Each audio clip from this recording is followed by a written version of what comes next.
والسلام على قاسم العلوم والحكم وعلى آله وصحبه سادات العرب والعجم.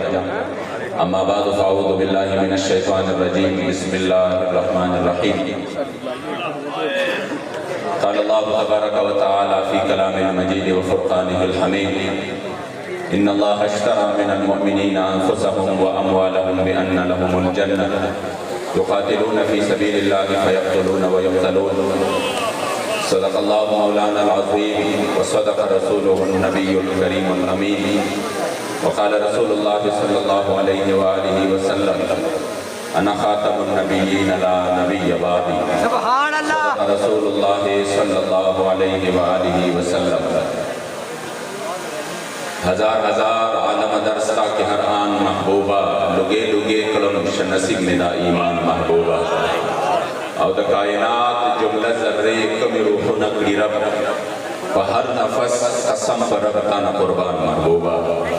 ازل نتر ابد ہر دم درب دا علم پشمار وید تقرار پڑیر تعظیم دا حق بیان محبوبہ اور نصر چکا کیجئے نمو چکا کیجئے ستمگر کی نظروں سے نظریں ملا کیجئے ہم اگر 2 دن کم جیے تو اس میں حیرت کیا ہم ان کے ساتھ تھے جو شمع جلا کیجئے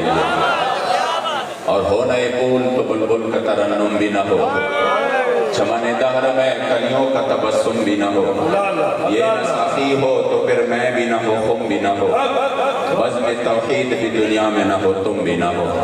اور خیمہ اخلاق کا استادہ اسی نام سے ہے نبض ہستی تپش آمادہ اسی نام سے ہے. تقریر انشاءاللہ تعالی امیر محترم ہمارے دلوں کی دھڑکن حضرت قبلہ حافظ سعد حسین رضوی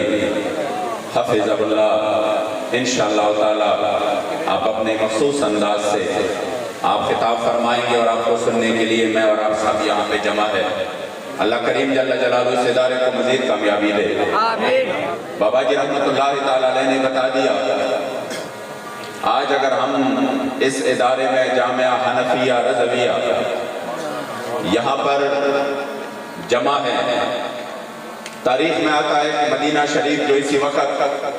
جس وقت وہ اسلام کا وہ سب سے بڑا جہاں یعنی ایک اسلامک اسٹیٹ قائم ہوا اور ہیڈ کوارٹر رہا وہاں سے مجاہدین پوری دنیا میں حضور کی دین کا پرچم لے کر نکل رہے تھے تو سارے کفر کی نظریں جو تھی نا وہ سے ہیڈ کوارٹر اور مدینہ شریف اور اسی اسلامک اسٹیٹ جہاں سے آغاز ہوا تھا اسی پر تھی لیکن اس کے باوجود کسی کو یہ جرت نہ ہوئی کہ وہ میرے مصطفیٰ کریم علیہ السلام مبارک کے گھر مبارک پر حملہ کرے مدینہ شریف میں اندر آ جائے. اس کی وجہ علماء نے ایک بات جو علماء نے لکھا ہے وہ یہ ہے کہ جو اصحاب صفہ تھے جنہوں نے میرے مصطفیٰ کریم علیہ السلام سے علم دین کے حصول کے لیے آپ شب و روز محنت کرتے رہے اور دن کو خواہ کچھ کھایا یا نہیں اور ان کو کچھ پیسے تھے ان کے پاس یا نہیں لیکن ان کے بارے میں کہ جب وہ دن کو میرے مصطفیٰ کریم علیہ السلام آپ کے فرمودات سے مستفید ہوتے رہے تو رات کو وہ ہاتھ میں تلوار لیے میرے مصطفیٰ کریم علیہ السلام کا پہرا بھی دیتے رہے.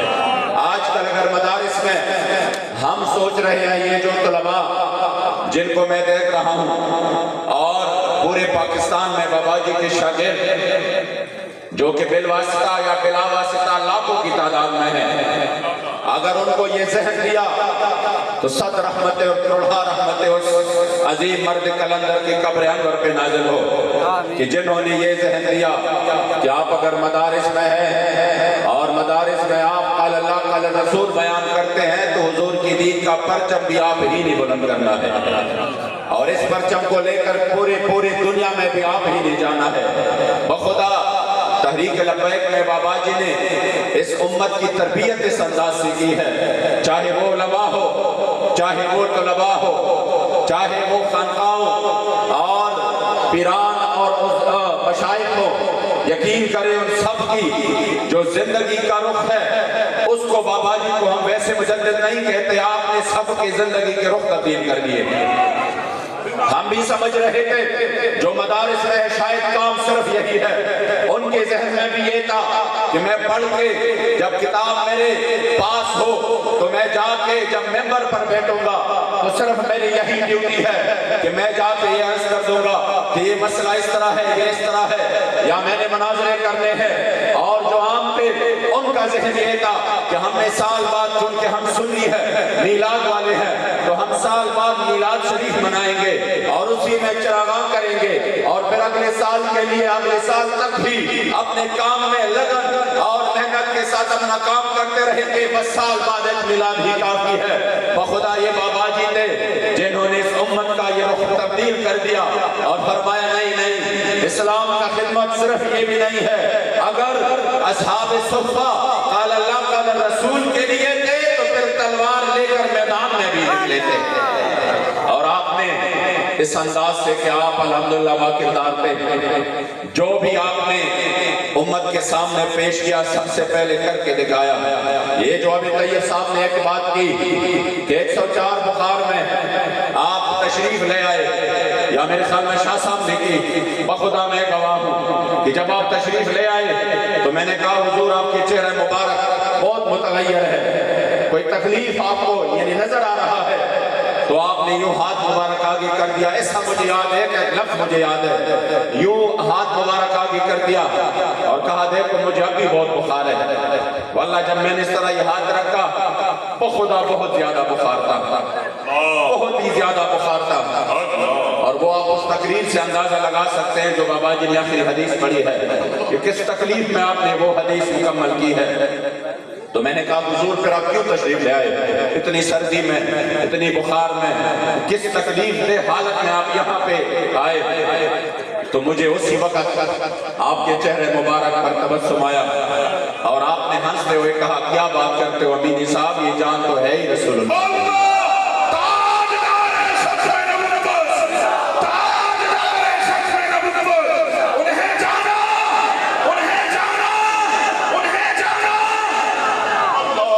کرے آج پورے پاکستان میں حالات کو دیکھیں، چونکہ آپ نبات القوم تھے، آپ نے جو حالات بعد میں آنے والے تھے، ابھی راستے میں میں نے امیر محترم کو کہا، میں نے کہا جو بابا جی کے دعائے جلال ایک ایک بندہ، ایک ایک محکمہ، جو آگے تھے، جو پیچھے تھے، جو بیک اپ پہ تھے، جو بھی تھے، بخدا جو بابا جی نے فرمایا تھا نا اللہم اقسم عددا وقتلہم بددا ولا تبق منہم احدا، بخدا ہم اپنے آنکھوں کے سامنے دیکھ رہے ہیں، اور اس مجرمانہ خاموشی والے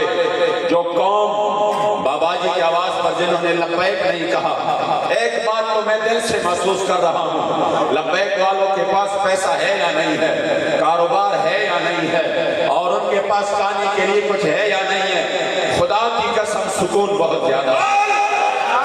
اللہ اس کا دل مطمئن ضرور ہے، وہ اس وجہ سے پریشان نہیں ہے، نہ کبھی پریشان ہوں گے کہ ہمارے پاس تو پیسے نہیں ہے، ہمارے پاس تو کھانے کے لیے کچھ نہیں ہے، لیکن جنہوں نے حضور کی عزت کا سودا کیا اور وہ مرد کلندر بار بار پکارتے رہے کہ خدا را حضور کی عزت کا سودا نہ کرو۔ حضرت یوسف علیہ السلام کی قیمت لگی بازار مصر میں تو 7 سال قحط نازل ہوا، اور پھر جب تک پوری قوم پورا مصر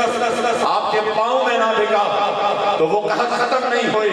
تو حضور تو امام الانبیاء ہے، سید الاولین والآخرین ہے، آپ بار بار یہ کہتے رہے کہ کبھی ایسا نہیں ہوا۔ ہم نے اسلام کی تاریخ کو دیکھا کہ ایسا بھی وقت آیا جب 20 دن گھر میں پکانے کے لیے کچھ نہیں تھا، ہم نے ایسا بھی وقت دیکھا اور تاریخ میں پڑھا کہ صحابہ کو دن کو پورے ایک کھجور بھی نہیں مل رہا تھا کہ وہ صرف ایک کھجور کھائے، لیکن جب اسلام کی بات آئی تو پھر ایک کہبند کے ساتھ تلوار لے کر کسر و کسرا کے دروازے پر ضرور کھڑے ہو گئے۔ اس لیے دنیا کی خاطر حضور کے عزت کا سودا نہ کرو، لیکن اسی وقت جب ہم یہ باتیں ان کے سامنے کرتے تھے، ہمیں تو الحمدللہ بابا جی نے سکھایا تھا، ہمیں تو یہ ذہن بابا جی نے لیا تھا، جس طرح شاہ صاحب نے کہا نا کہ اگر بابا جی زندگی میں نہ ہوتے تو ابھی شاید ہم بھی کسی ممبر پر بیٹھ کر عمران کی اور پتہ نہیں نواز کس کی تعریف ہی کر رہے ہوتے۔ آج ہمیں بھی وہ تو نظر آتا کہ دیکھو بغیر جوتوں کے مدینہ شریف میں آپ نے جا کر سفر کیے، لیکن یہ مجھے تو ترس آتا ہے لوگوں پر، یقین کریں مجھے ترس آتا ہے کہ کس طرح یہ بک جاتے ہیں کتنے آسانی سے۔ بابا جی اگر نہ ہوتے تو شاید ہمارے اوپر یہ وقت نہ آتا کہ ہم بھی اسی طرح پوری ریاست کی ظلم و جبر کا سامنا کرتے ہوئے ابھی 2 دن 3 دن 4 دن جنہوں نے جیل میں گزارے تو آ کر وہ رونے پہ آ گئے، حالانکہ پہلے کہہ رہے تھے ہمارا سسرال ہے۔ میں نے کہا پہلی مرتبہ دیکھ رہا ہوں سسرال جاتے ہوئے بھی بندہ رو رہا ہے۔ سسرال جانا تو خوشی کی بات ہوتی ہے، لیکن یہ بابا جی کی تربیت کی مجھے اندر بندے نے بتایا۔ میں نے بڑے بڑے اسیروں کو دیکھا، میں نے بڑے بڑے قیدیوں کو دیکھا، مجرموں کو دیکھا، کبھی وہ یہاں آ کر بڑی بڑی باتیں کرتے تھے، لیکن یہاں آ کر 2 دن میں اس کی ساری مستی نکل جاتی ہے اور پھر جا کے منتیں کرتے ہیں، سماجت کرتے ہیں اور یہ دعائیں کرتے ہیں اب کی بار نکلے تو پھر یہ جرم کبھی نہیں کریں گے۔ بخدا انہوں نے مجھے کہا زندگی میں پہلی مرتبہ وہ عمر قید تھے، انہوں نے کہا زندگی میں پہلی مرتبہ میں نے ایسے قاضیوں کو دیکھا جو آئے جس جرم میں لمحہ لمحہ میں نے سنا کہ وہ کہہ رہے تھے ارے قید کی کیا بات ہے، پھانسی کا بندہ ہو پھر بھی یہ جرم ہم پر پائے گا۔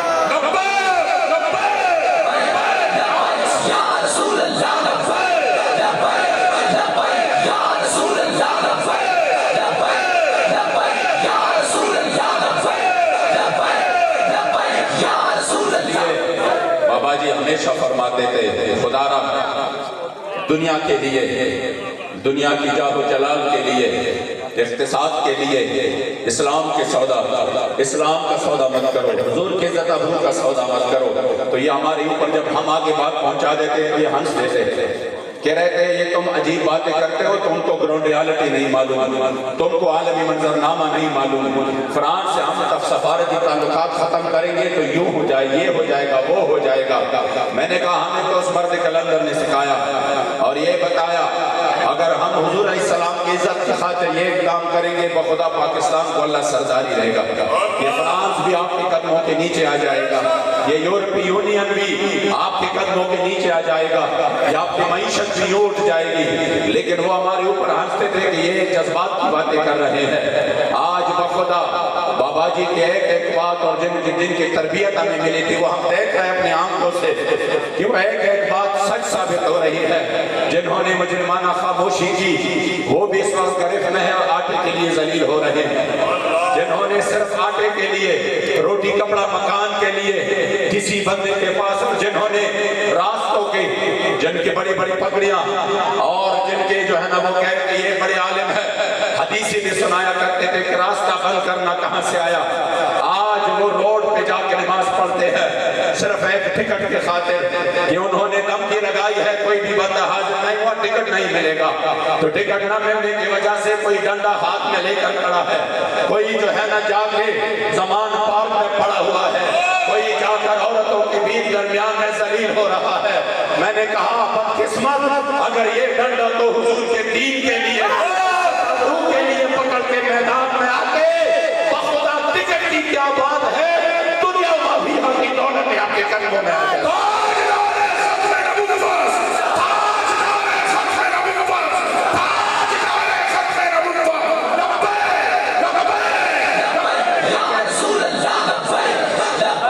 لیکن جرم تو ہوا ہے جب وہ بار بار کہہ رہے تھے حضور کی عزت کا سودا نہ کرو، کبھی ایسا نہیں ہوا کہ کسی قوم نے اپنے نبی کی عزت کا بھی سودا کیا ہو، لیکن یہاں پر ہو چکا، اب اس جرم کا یقیناً اس کی سزا تو ملے گی۔ اس لیے بابا جان فرماتے تھے بخدا اگر آپ کو سختی ہو جائے گی نا اور معاشی حالات خراب ہو جائیں گے تو کیا ہوگا؟ آپ 2 ٹائم اور 3 ٹائم کھانے کے بجائے 1 ٹائم کھانے پہ آ جائیں گے، پیٹرول مہنگا ہو جائے گا تو زیادہ سفر نہیں کریں گے، آپ کی اعلیٰ تعلیم آپ کے بچے حاصل نہیں کریں گے، گزارا تو ہو سکتا ہے لیکن اگر مکین گنبد خضرا نے رخ انور پہن لیا تو پھر کیا ہوگا؟ پھر تو کسی کا کوئی گزارا نہیں۔ اب یوں محسوس ہوتا ہے کہ اس قوم نے جب حضور کی عزت کا سودا ہوا اور لبیک والے پورے امت مسلمہ کی جو